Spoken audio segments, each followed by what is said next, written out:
The economist EJ Antoni joins me now. Trudeau out. How do you see this tariff showdown with Canada shaking out, EJ?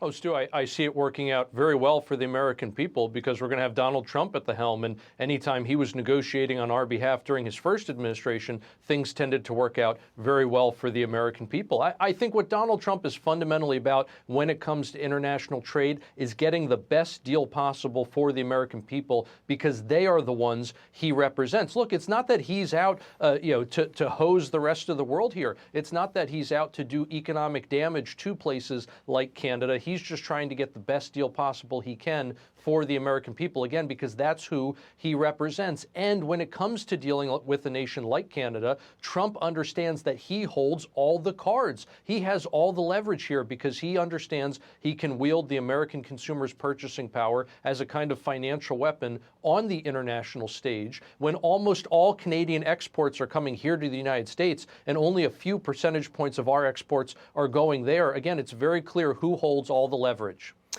The Washington Post reports that Trump will only impose tariffs on critical imports. Now, that's a switch from a blanket tariff policy. It's a big change.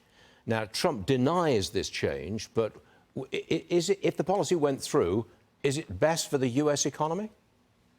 Well, Stuart, it depends on a lot of different factors, some of which have to do with some upcoming legislation. And I think that's one of the reasons why the incoming president is keeping all of his options open. In other words, everything right now is on the table, whether that's a blanket tariff or some more, let's say, strategically placed tariffs. Look at something like the Tax Cuts and Jobs Act, which is going to be expiring soon. If that is allowed to happen, if that does expire, you are going to see a massive tax hike on the American middle class. And so it's imperative that the incoming administration works with Congress to ensure it doesn't happen, that they extend that tax relief to the American middle class. But they're going to need some quote-unquote pay-fors in order to do that. One option might be to impose a small blanket tariff. In other words, we're going to shift some of that tax burden away from income taxes and onto imports. That's one option. Again, this is why I think the president needs to keep his options open. There are just too many unknowns. And so to answer your question, what's going to be best for the American economy?